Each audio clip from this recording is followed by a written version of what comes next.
I got a small head, so always gotta tighten it. Oh yeah. What you think?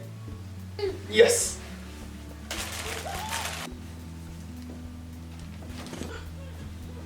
Oh yeah.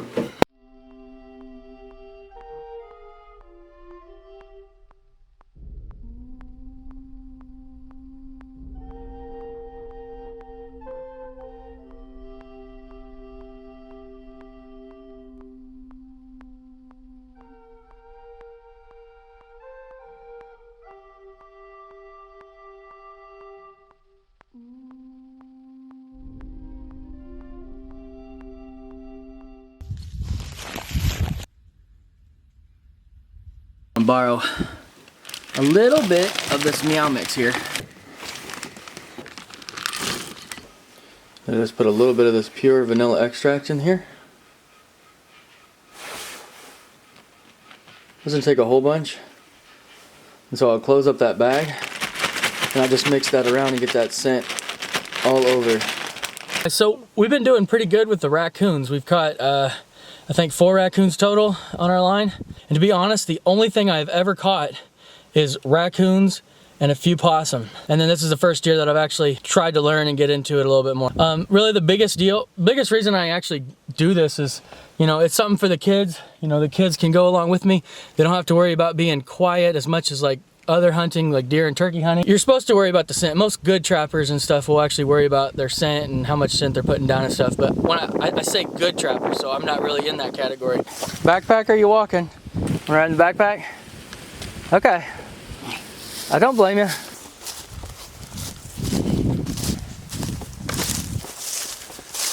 Step down, buddy. Got all these branches here. It's getting near the end of December. It's December 20th. So we're gonna pull some of these cards and just kind of see what's going on with the local whitetail population. I'll put it at the end of the video.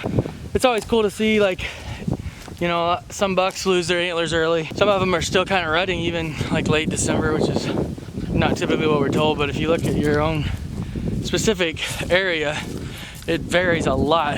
It's neat, it's fascinating to watch, you know, when you can pull your own videos and see what your actual, like what your whitetail population is actually doing. Yeah, and you'll kind of go to your right there. Just keep in the trail there. Yep, yep. Keep going down the trail. Yeah, and you'll kind of go to your right there. Just keep in the trail. Whoa, that's scary. You didn't see him at first, huh? No. He's a big guy. All right, he's wrapped around this branch here. Hey, buddy. You want to hold these Fruit Loop bait? What do you think, Corbin? Is it tall? I get over there or something out of the way, okay? You can go that way so you don't get in the trees. I don't want to hook the raccoon. You're gonna close your, okay. It's like a lot of fuzz. Yeah. This is what, You feel it? yeah, this is what raccoon feel like if you have like, I don't want to feel its skin though. Yeah. It's kind of fuzzy, huh? Yeah. Furry, yeah. I'm gonna go get some of those old pears and throw them around here, okay? Huh?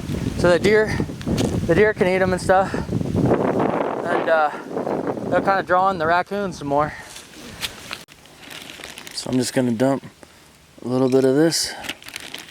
Just a couple pinches. They seem to really like this. Feet are dirty. Yeah. Do you wanna see how they're skinned? Yeah. Yeah? Okay. Okay, sweetie, I'm going to reset this if you want to get some of those Fruit Loops. Yeah. And you can just toss them down in there. Just don't put your hand down there, all right? I'm scared. Yeah, just don't put your hand inside of it. Yeah, because it will snap. Oh, like super snap. Yep. And I'll get full. We don't, yeah, he can get closer. Go. There you go. Because they go put their hands inside of it so they can get it. Yep. Fast. how do raccoons not see it? That's probably funny. Well, human stuff don't bother them very much. Yeah. They don't really care. See, a bunch of scat inside of this old house here. So what I'm thinking is a raccoon lives underneath of these floor joists here, which would be an awesome burrow for him, an awesome home. Be safe in there, nice and dry. But so he's coming in through this window and then pooping right around his entrance there, and then just popping into that. So I'm actually gonna set a little dog-proof trap out here on the outside and see if I can't intercept him when he goes in there, the old house. Because, you know, it's not that big a deal that he's hiding in there, it's just that he's crapping everywhere.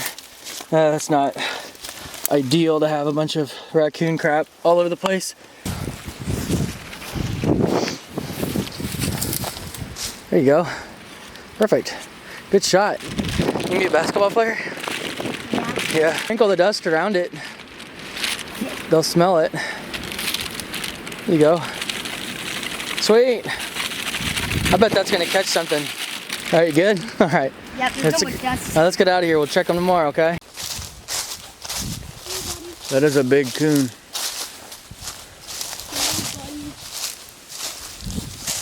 That's a big guy. You're not connected to that. He is. Okay, good. Hey, buddy. That's a nice big prime pelt, isn't it? It's a good adult raccoon. Good. No. Oh, that would suck. It looks like we have a possum today. He's napping. Hi, buddy. You're a lucky day, because I'm going to let you go. Just don't bite me, please. All right, buddy.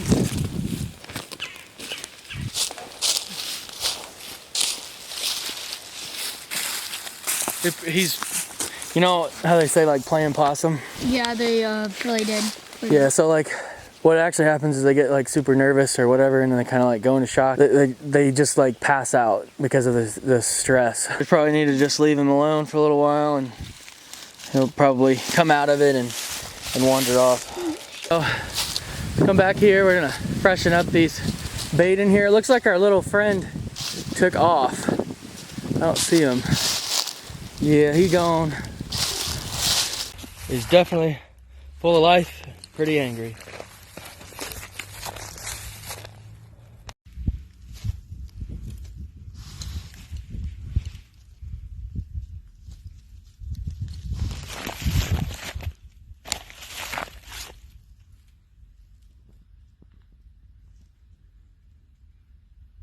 Hey guys, so most of my traps have I'll basically have some rebar, and I will put it into the ground pretty good ways. So this one, actually, I just have a 10-pound weight here. Now, if you're catching coyotes or even fox or bobcat, I think this would be way low of weight. But for like a raccoon, so this trap was over here, and typically they'll be pulling on this. They can move a little bit, so they won't be able to pull out.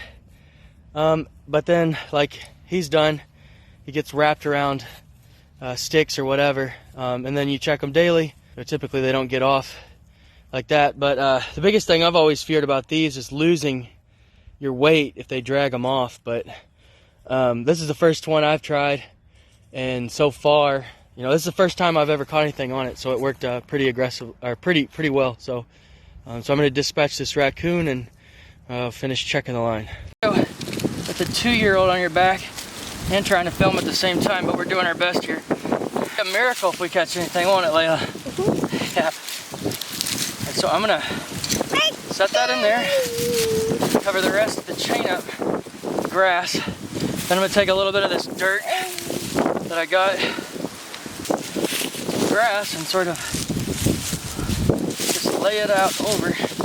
Now I'm leaving my scent all over this thing, so I don't know how this is gonna do. I don't know, maybe we'll get lucky.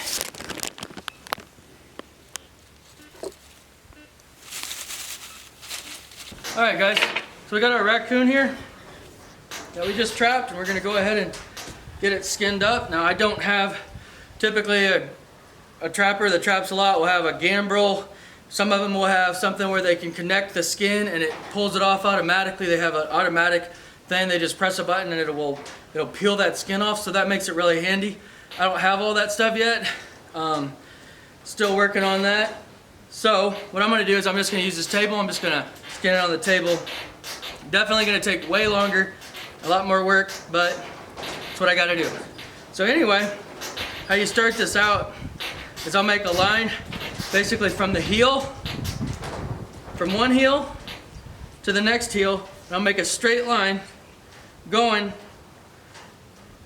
between, so this is a male, so basically the scrotum and the anus will go between that, and then I'll basically cut up and around the anus to the tail, and then I'll split the tail, and then we'll cut around these ankles here, and then we'll start sliding the skin down over the top. We have something called a tail puller, so I'll slice down here as far as I can go, and I'll pull that back till I can get that tail puller around. Take that tail puller, and it'll just pop that tail right off. Alright guys, so we got everything skinned. Got the pelt off. Everything went pretty well on that. I haven't done very many of these. It's been a long time, but I'm just getting back into it. I watched Coon Creek Outdoors. He has a lot of videos on this where he goes into detail, and so that was super helpful. If you really get into this, he's a great channel to check out. But biggest thing I had trouble with was just skinning around the ears and the eyes. See, I did make a cut here on the eyelid. I don't think it's that big of a deal though. I'm not going to flesh this out right away. I'm going to go ahead and I'm going to put it in the freezer. I've got several others in there. So we'll get to them all at once when we do all of our fleshing and tanning. But it made a really nice skin. I'm super happy with it. This one might make its way over my fireplace.